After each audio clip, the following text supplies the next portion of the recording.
Hey guys, it's a beautiful day in Georgia today. A little too hot. I'm not used to this. I'm a Jersey girl at heart. Today I am going to show you guys how to remulch. First, retrench your beds and then remulch them. If you have natural beds like this is for you. Let me show you. So here's my bed. It needs a lot of work here. As you can see, there's some weeds coming through. The edges need to be defined and it needs more mulch. Okay, so here we go. So I use this little rake for everything. It came with one of my bigger rakes. I'm going to be pulling away the mulch and the dirt so that I have room to create that edge. And here's an up-close view of what I'm doing. Just separating the mulch and dirt from the grass line. And I continue to do that throughout the entire bed, going all the way to the end.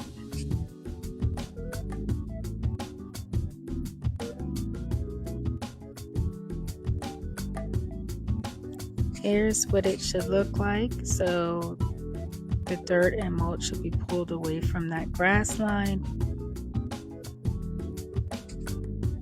I typically do this in April. It is now June, so I am late with remulching my beds, but better late than never, right?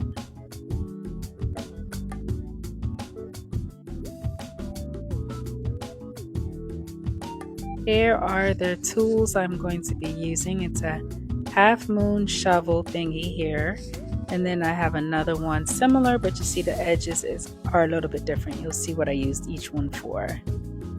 So the edge closest to the grass line, we want it to be straight all the way down. The one closest to the dirt is slanted, so it's almost like a V shape kind of. So that's what we're going for. This will allow the beds to be fine when it rains, the mulch doesn't spill over. Also, it would allow your grass person to be able to edge with a nice sharp edge when they trim around the beds. So again, that's what you're going for. I'm using this shovel to be able to create my edge all the way down. Again, this is the one that you're going straight down as best as possible. And I'm going to take that all the way down.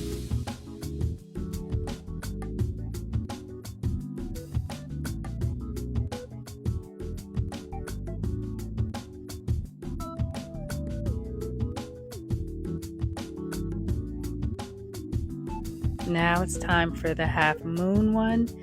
As you can see, this one is a little more slanted. So this is the one we're going to use for the inner part of our bed for the dirt side. So you want to go inside the bed, the opposite side, and do the same thing, but with the slanted one so that it creates that V shape.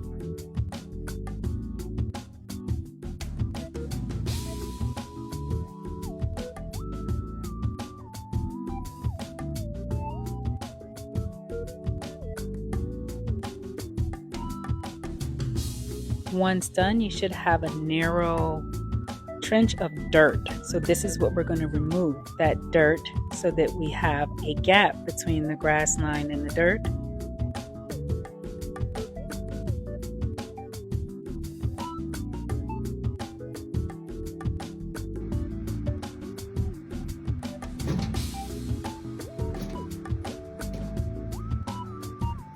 So it should start to look like this. You want about 4 inches deep, if you can get that.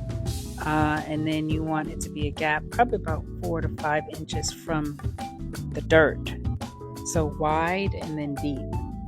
And then this is what it should kind of look like. I try to get it from a certain different angles so you can see the depth of it.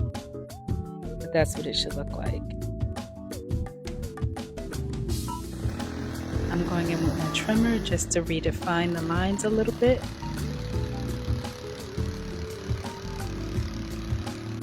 And then I'm going in with my blower to get some of the debris that came out when I was trimming. Next I'm spraying some of the weeds that are around. I'm using that cardboard to prevent any of that chemical from getting on my trees.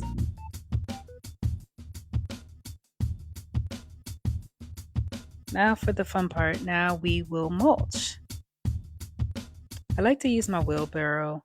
The mulch I'll be using is mini pine bark nuggets. I've been using this for the last couple of years, and I find it works well, and it does not degrade as quickly as regular mulch. So here's what the mulch looks like. It did rain, so it's a little bit damp. And here's why I like to use the wheelbarrow. It's just easier to just throw the mulch and spread it. It spreads a little bit longer, a little bit further this way. Well, there you have it. Here's the finished product. My arborvitaes are thriving, and now they have a matching bed to thrive in. Thanks for watching.